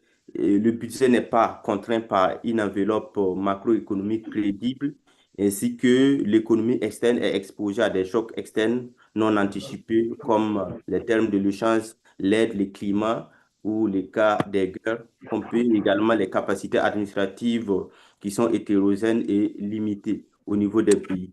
Donc, pour revenir sur les principales recommandations, nous recommandons de mettre en place un cadre macroéconomique budgétaire comme le CBMT et pour assurer un alignement entre les prévisions macroéconomiques et le budget sectoriel et introduire une analyse systématique des scénarios, c'est-à-dire intégrer les chocs externes et améliorer la crédibilité en fait des politiques, ainsi de renforcer la coordination interministérielle pour créer un mécanisme central de coordination macro-fiscale. Comme risque et compromis, donc le principal risque ici que nous avons identifié est une résistance institutionnelle et des capacités techniques limitées. Donc souvent les gens sont réfractaires au changement et l'évolution, pouvant ralentir la mise en œuvre des réformes. Donc, comme conclusion finale, pour être efficace, la modélisation macroéconomique doit passer d'un rôle théorique à un outil opérationnel de décision en assurant un lien étroit entre prévision, budget et la mise en œuvre de la politique. Merci. Merci beaucoup, surtout pour le réalisme de vos analyses, parce que c'est vraiment en accord avec les expériences que j'ai déjà vécues aussi sur le terrain. Donc, je vous remercie pour ça. Is this an English group? No, but I see an English group who wants to present.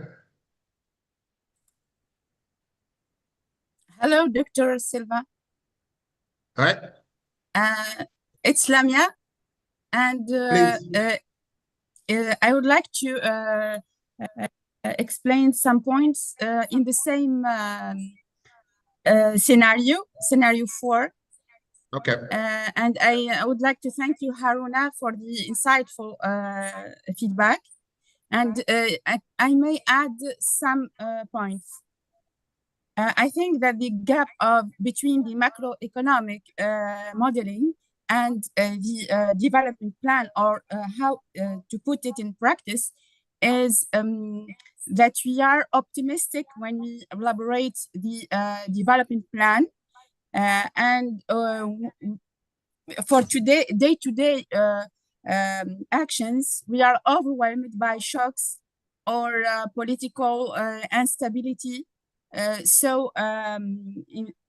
For us, especially for Tunisia, the development plan is extraordinary, and we can talk about a development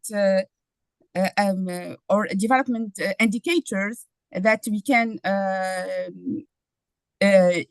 improve with the actions put in development plan. But in today or in the budget or the medium term planning, we can't align enough to the whole direction and guidelines the guidelines recommended by the development plan. Thank you. Thank you, dear.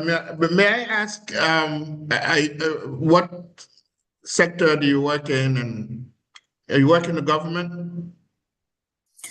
Yeah, I'm working in the presidency of the government at the cabinet. Okay. I was working in the infrastructure project in the PPP unit, and then I choose to move into strategic level and try to improve the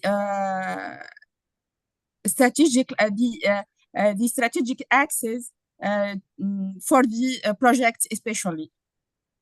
Very good, because I can see. And Aruna, pardon, Monsieur Kenda. Oui. Allô? Allô? Vous êtes aussi dans quel secteur? Juste pour savoir un peu, voilà, ce que font les participants. Dans quel secteur, je n'ai pas bien compris. Enfin, votre fonction. Ma fonction? Je suis postdoctorant à l'université Polytechnique Mohamed VI et enseignant à l'université. D'accord. Très bien. Bon, donc, on peut... Merci, Lamia, merci pour les additions à la présentation de Haruna. C'est très pertinent. C'est pourquoi je voulais savoir dans quelle fonction vous vous trouvez. Et donc, on va rapidement, s'il n'y a pas d'autres ajouts, voir si un groupe anglophone voudra nous faire une présentation sur un autre sujet, puisqu'il y en avait 4. Bon, d'accord. Un groupe francophone alors. D'accord. Allez-y. Monsieur Moussa Condé, sur quel sujet? Très bien. Merci beaucoup, professeur. C'est un plaisir de prendre la parole et bonjour, chers collègues ici.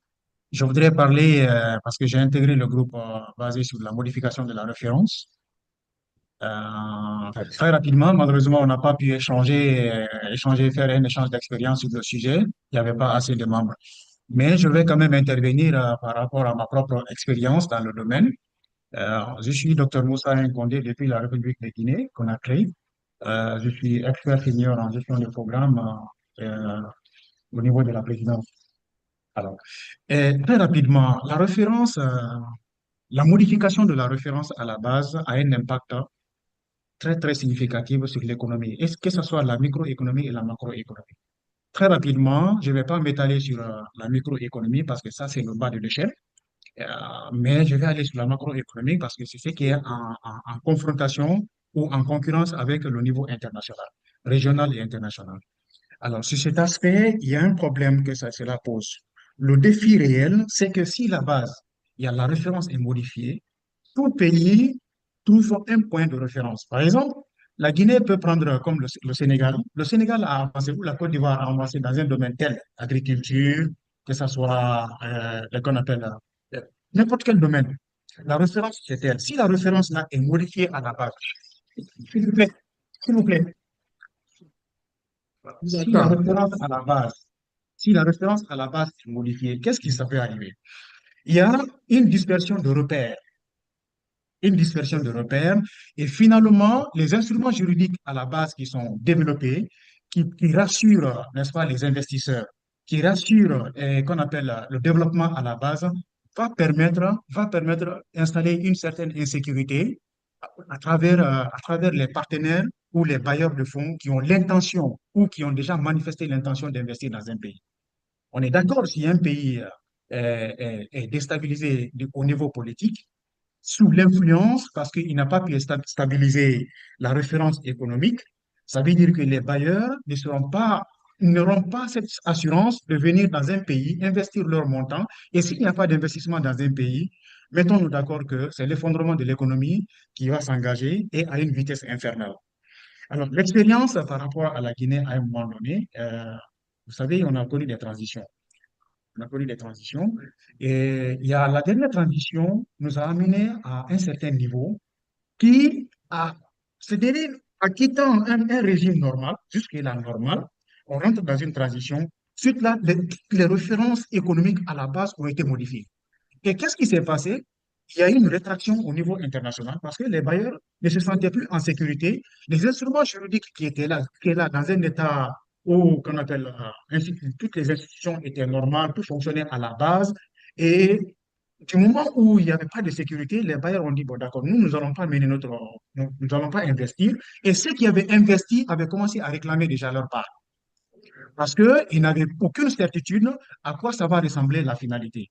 Et finalement, d'ici la fin de cette transition, courte transition, l'économie de la Guinée, vous êtes témoin, professeur, vous avez su un peu ce que la Guinée a traversé à un moment donné, et franchement, ça a coûté de la quinina, de la quinine au pays. Parce que, à la base, la productivité n'y est pas comme ça. On n'a pas de repères, on n'a pas de référentiel. Ça a été modifié depuis l'arrivée de Poutine puis la transition. Et finalement, on est resté comme ça. Mais ce qui a sauvé, c'est l'accélération de cette transition-là pour mettre en place, redynamiser les instruments juridiques, mettre en place des institutions et les redynamiser. Ça a poussé l'économie à se réveiller et les bailleurs ont commencé à investir petit à petit. Alors, et l'hypothèse qui est à développer, c'est qu'il faut garantir la solvabilité et la bancarisation. Lorsque le pays a du mal à sécuriser sa solvabilité, à sécuriser la bancarisation des projets, à structurer jusqu'à la maturation des projets, des méga-projets, là, il y a un problème. Il y a un problème, ça veut dire que la référence à la base est modifiée et il n'y a pas de repère. Deuxième hypothèse, c'est la mise à jour des instruments juridiques, comme je le disais tantôt, renforcer la gouvernance et également la transparence. C'est extrêmement important parce que c'est un indicateur phare, un indicateur macroéconomique d'ailleurs, au niveau politique que les bailleurs regardent d'abord avant de mettre pied dans un pays ou avant d'investir quoi que ce soit. Et pour terminer, professeur, il faut également parler du risque. Le risque à encourir, j'ai commencé par ça, c'est que c'est l'économie qui va s'effondrer, les aspects industriels ne vont pas marcher. La chance du côté de la Guinée, c'est qu'on a encore les ressources minières qui attirent beaucoup, beaucoup, beaucoup plus les investisseurs. Mais qu'est-ce qui se passe? C'est que pour aider le pays à sécuriser ses références, les bailleurs même apportent leur expertise. On se porte volontaire pour apporter leur expertise afin de stabiliser les institutions, afin de stabiliser. C'est pas seulement avantageux pour le pays, mais c'est avantageux pour eux-mêmes. Parce que demain, s'il y a conflit d'intérêts, il va falloir qu'ils puissent récupérer ou en tout cas puissent trouver un terrain d'entente pour un équilibre. Donc, professeur, je prenais la parole exactement pour parler de ça. Et malheureusement, avec les collègues, on n'a pas pu échanger d'expérience. Je crois qu'ils pourront intervenir ici pour dire ce qu'ils ont comme pensé. Je vous remercie, ça a été un plaisir. Merci beaucoup, Monsieur Condé. Merci infiniment pour cet exemple, pour votre expérience, évidemment, en tant que Guinéen. J'ai suivi ce processus, je suis d'accord avec vous sur tout ce que vous avez dit et nous l'avons suivi au plus haut niveau avec l'ancien président et puis son équipe. Donc, nous sommes en train voilà, on a déjà 10 minutes, dépassé l'heure de 10 minutes et je pense que avec ça, avec votre présentation, on va devoir arrêter la session. Je ne sais pas, je vois la main de Mam Astagay. Si vous avez quelque chose de rapide à dire, allez-y. Ah oui, oui, merci beaucoup. Merci. Bonjour à tout le monde. Moi, c'est Mam Astagay. Je suis du Sénégal. Je suis enseignante-chercheur à l'École nationale supérieure d'agriculture de Thiès. Bon, nous avons travaillé sur le scénario transformation menée par l'agriculture sous pression budgétaire. Donc, on a eu quand même à faire des échanges et on a commencé d'abord par quels sont les principes par pression budgétaire qu'on a eu à répertorier. Et on a vu que parmi ces pressions-là, nous avons diminution des recettes, nous avons aussi une baisse des subventions, mais aussi il y a d'autres chocs externes comme les guerres. Il y a la guerre iranienne et les États-Unis. Il y a aussi la guerre ukrainienne. Ouais. Toutes ces guerres-là qui peuvent avoir des impacts sur l'accessibilité à certains intrants et ça va répercuter sur la transformation de l'agriculture. Il y a aussi les changements climatiques. Donc, on sait que les changements climatiques aussi impactent sur l'agriculture. Et tous ces chocs-là externes donc, vont faire une pression sur l'agriculture, ce qui veut dire qu'on va devoir réfléchir à une meilleure organisation. Et ces transformations vont se manifester d'abord sur les exploitations agricoles. Et il va falloir quand même penser à une intensification, une rationalisation quand même des ressources, mais aussi une diversification des technologies, réduction des coûts, surtout les main-d'œuvre. Et sur les filières aussi, il va falloir une réorientation des subventions vers des pratiques plus durables ou rentables, mais aussi appeler à une incitation à la durabilité, c'est-à-dire réduction des intrants chimiques. Parce que quand on parle de changement climatique, parmi les principaux facteurs, il y a surtout sur l'agriculture, l'utilisation des intrants chimiques. Donc, il va falloir qu'on réfléchisse à comment appeler les agriculteurs à utiliser des intrants beaucoup plus naturels, donc pour réduire les chocs climatiques sur les exploitations.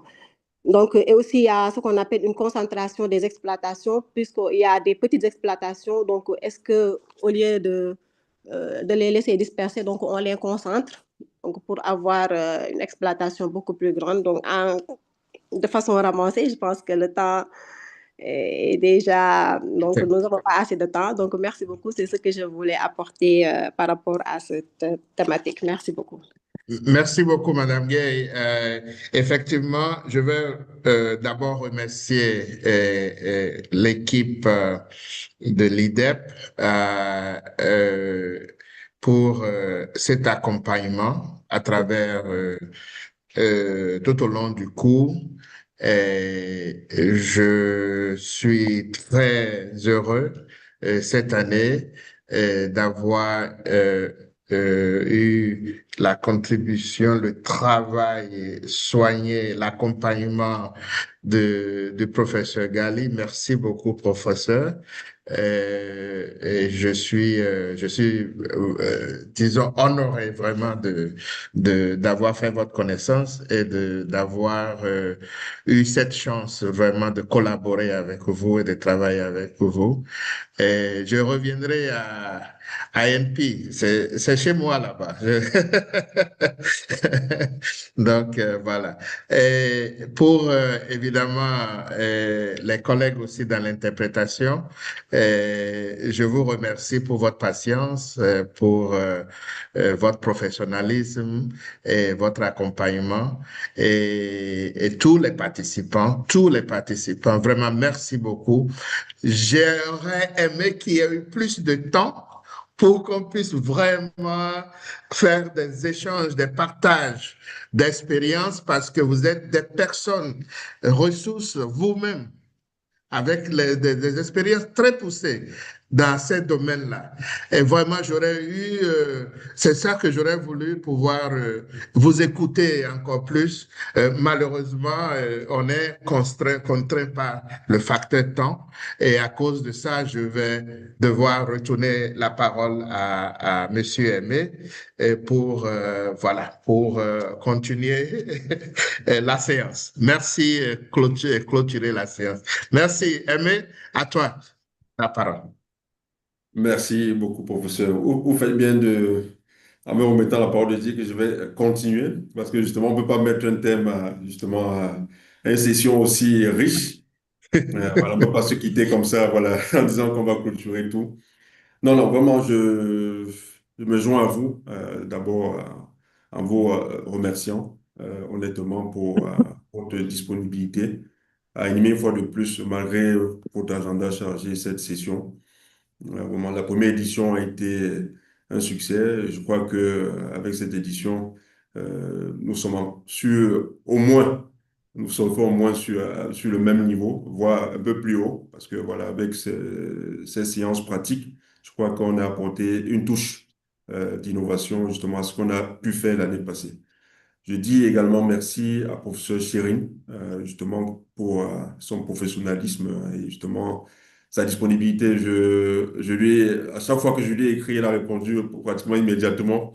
Je lui dis vraiment merci pour cela. Non, non, C'est merci vrai. beaucoup, professeur Chérine. Thank you for all you have done to support this initiative. J'ai dit également merci à l'ensemble des collègues de l'IDEP qui ont travaillé dans l'ombre pour certains. Peut-être certains ne sont pas visibles là, mais ils ont travaillé avec acharnement justement pour que nous puissions être prêts, au moins sur le plan technique, pour pouvoir justement aborder cette deuxième édition du programme de modélisation macroéconomique. Je ne pourrais terminer mon mot de remerciement sans l'adresser également aux participants. Je crois que les participants jouent un rôle très important. Il n'y a pas de formation sans participants.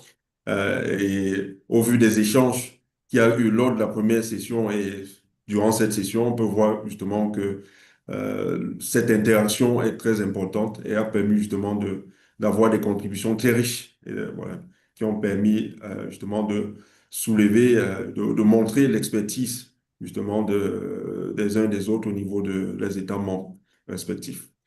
Peut-être en termes de projection, au vu de tout ce qui a été dit, peut-être je proposerai avec l'équipe pédagogique, ça c'est quelque chose qu'on pourra peut-être voir avant la deuxième partie du cours, puisqu'il ne faut pas oublier que le cours est divisé en deux parties. Ça c'est la première partie. Il y aura une deuxième partie qui sera lancée dès que possible.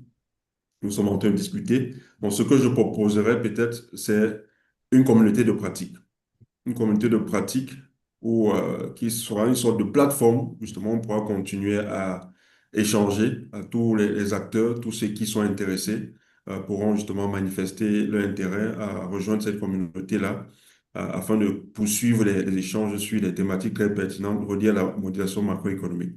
Ça me permet aussi de faire une parenthèse et de parler du Young Economist Network, que le professeur Sylvain connaît très bien, qui a été créé, lancé en 2021, je crois que c'est en décembre 2021, par la CEA, et qui a été piloté par l'IDEP jusqu'à présent.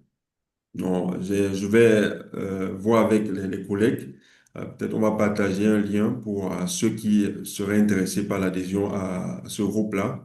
Et justement, ça permettrait de garder déjà cette osmose, celle qu'on a créée, afin de poursuivre justement les échanges. Le Young Economist Network, ou bien Réseau des jeunes économistes en français, pour ceux qui ne le savent pas, c'est un réseau d'économistes, comme son nom l'indique, mais qui promeut la culture d'harmonisation macroéconomique. Donc, je crois que c'est très lié à ce qu'on est en train de faire, et ce serait bien justement que ceux qui sont intéressés puissent bien gonfler l'effectif existant de ceux qui ont déjà adhéré à ce groupe-là, voilà, pouvoir justement avoir des échanges de haut niveau avec les différents acteurs concernés par justement cette question de modélisation. Donc, il y aura un échange entre justement les praticiens, des praticiens de la modélisation en Afrique. Et là, justement, on pourra peut-être sortir avec, trouver des solutions adéquates ou des modèles adaptés au contexte africain. Donc, ça, c'est ce que je voulais, c'est la parenthèse que je voulais faire. Donc, sinon, le cours se poursuit, normalement sur la plateforme. Nous étions censés terminer, clôturer tout cette semaine. Mais je crois que le professeur étant très compréhensif. J'ai vu qu'il y a beaucoup qui sont en retard. Peut-être qu'il y aura un moyen de trouver, peut-être, voilà, de repousser un peu le délai pour donner la possibilité aux uns aux autres, ouais, justement, de se rattraper et voilà, et d'avoir le certificat. Peut-être, ça, on vous communiquera. Je vais discuter avec l'équipe pédagogique et on vous communiquera le délai qui vous est accordé afin de pouvoir terminer dans de bonnes conditions ce programme de formation. À mon niveau, c'est ce que je pouvais dire. Merci beaucoup, professeur. Merci, professeur Sylvain, professeur Cyrine, aux interprètes. Ouais, on n'oublie pas les interprètes parce que c'est eux qui nous permettent justement de assurer la liaison entre anglophones et francophones. Alors, vraiment, merci à tous et voilà. Et bon après-midi. Bon après-midi à tout le monde. Bonne soirée. Allez, Bye merci, bye. merci beaucoup. Thank you, C'était un everyone. plaisir. Au revoir. Merci. Merci, Bon. bye bye. Merci. Merci, Bye bye. merci à tout Thank le you. monde. Merci Bye. Aimé, Au revoir. merci Bye. Bye. professeur Thank Sylvain, you. au revoir. Have a nice day, my professor. Merci. Bonne journée. Thank Bye bye. you. Bye. Merci.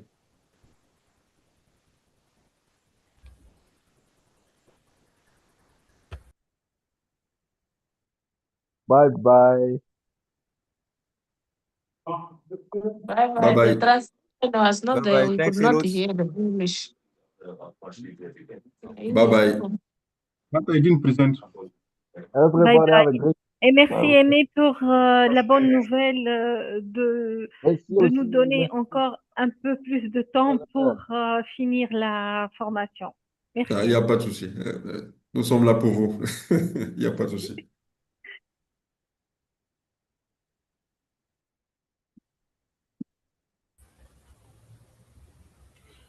Monsieur Aimé, j'ai envoyé quelques chats sur votre chat, quelques messages. Ah, J'aimerais avoir d'accord. vraiment une communauté, hein, surtout mes compatriotes sénégalais. Mhm. La discussion était vraiment intéressante pour pour la session 2. On n'a pas pu Mhm. terminer. On était 3 ou 4 Sénégalais dans le groupe. Ouais. Si je puisse avoir leur contact email pour qu'on puisse créer au moins une petite communauté sénégalo-idépien pour vraiment raffermir les liens d'abord et nous permettre, moi qui est vraiment un demandeur, pour avoir plusieurs... parce que j'ai vu que les niveaux sont très bons. Ils ont la main. Man, ça pourrait me permettre à m'améliorer quoi, en termes de modélisation. Non, non, Donc, je vous souhaiterais faites avoir partie quelques du contacts réseau des jeunes email. économistes déjà? Oui, oui, je suis économiste. Oui, oui. Je Vous faites suis partie du économiste. réseau des jeunes économistes de la CEA, ce dont je Sur parlais. le groupe WhatsApp. Oui, oui, on a créé un groupe WhatsApp. Vous êtes déjà Oui, oui, là-bas? oui, j'ai été ajouté sur un groupe WhatsApp, mais c'est plus anglais que, bon, et c'est pas très... Nous, on n'a pas la main. Je peux même pas envoyer de trucs. Ah, d'accord, non, il n'y a pas de souci. Donc, de toute façon, on va en J'ai discuter. votre contact, vous, de toute façon. Après, je pourrais me Oui, oui, on va rapprocher en de vous discuter. pour Il y a plus. pas de problème. On va formaliser ça, quoi. Il n'y a pas de problème. Merci beaucoup. OK. Bien à vous Bien et à vous. bonne journée. Bonne journée. Monsieur Aimé, s'il vous plaît. Oui, Madame Lamia. Oui, juste pour revenir sur la communauté Economist Network, Oui, si vous pouvez m'ajouter, ce serait très bien. Donc, je suis très intéressée. d'accord. Vous avez mon adresse email, je suppose. On pouvait juste me faire un mail et on va vous envoyer le lien. D'accord, très bien, très bien. OK. Est-ce qu'il y aura des formations encore à venir? Oui, qui parle, s'il vous plaît?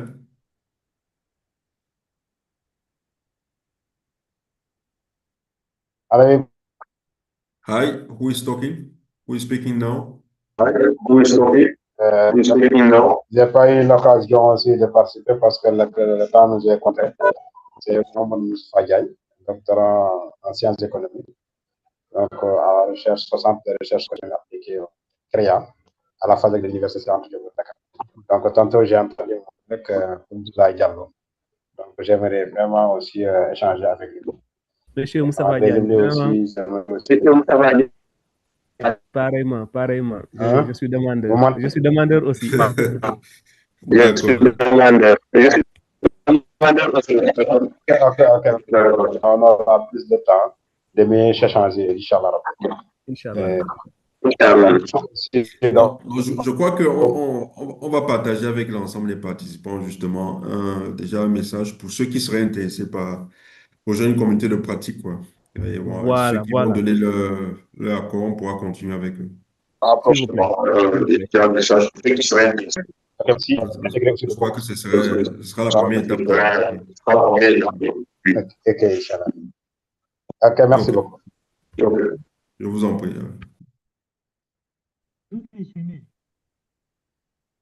Obed Biamou. Oui, bonjour. Merci beaucoup pour la formation. J'ai beaucoup appris et merci aussi pour le temps que vous avez accordé pour finir avec la formation avec les différentes vidéos.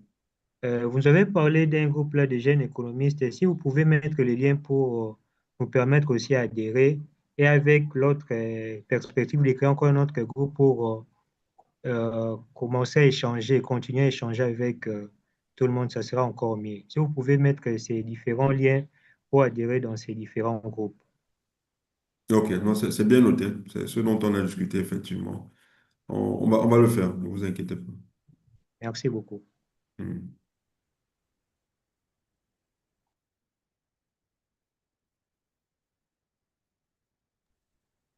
Donc, s'il n'y a plus de préoccupations, je crois qu'on peut fermer la plateforme.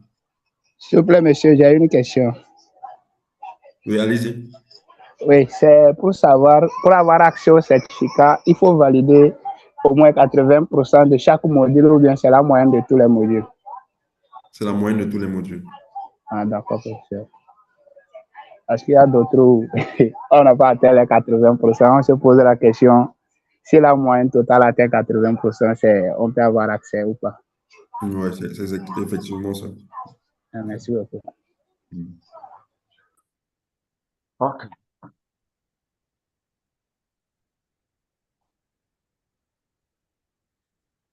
If there is no more question, we can close this platform. Thank I you and just, bye-bye. Ah, excuse me, yes, please go ahead quickly. I wanted to ask, when you were explaining something in French, actually, I'm in Cameroon, which is bilingual, but I don't really hear French that well because I spend my entire time in the Anglophone zone. So I just want to ask, I want to clarify something. Okay. With respect to the platform, the e-learning platform, sincerely, I was too occupied with work and so and I'm already against time for which tomorrow is the last day to do the tomorrow is the last day to submit all assessment and complete the modules. So I wanted to ask if by any means if by any means if somebody can write an appeal for maybe extension in order to complete his or her own because since we are already against time, that's what I want to find out. Yes, this is what I was saying in French. So Yes, I'm going to discuss, yes, I'm going to discuss with the pedagogical team, the professors, and we will see together how much time we can allow you as extension, because we know that several participants are lagging behind. And the idea is to make sure that all participants or the bulk of participants complete the course in okay, the right conditions. So we will definitely, you will have an extension. We will okay, communicate by email. all right. Thank you so much. That would You're really be great for some of us. You are That welcome. would, thank you so much. Okay. All right. Have a nice day, sir. The same to you. Bye-bye. Bye-bye. Charles, tu peux fermer, s'il te plaît?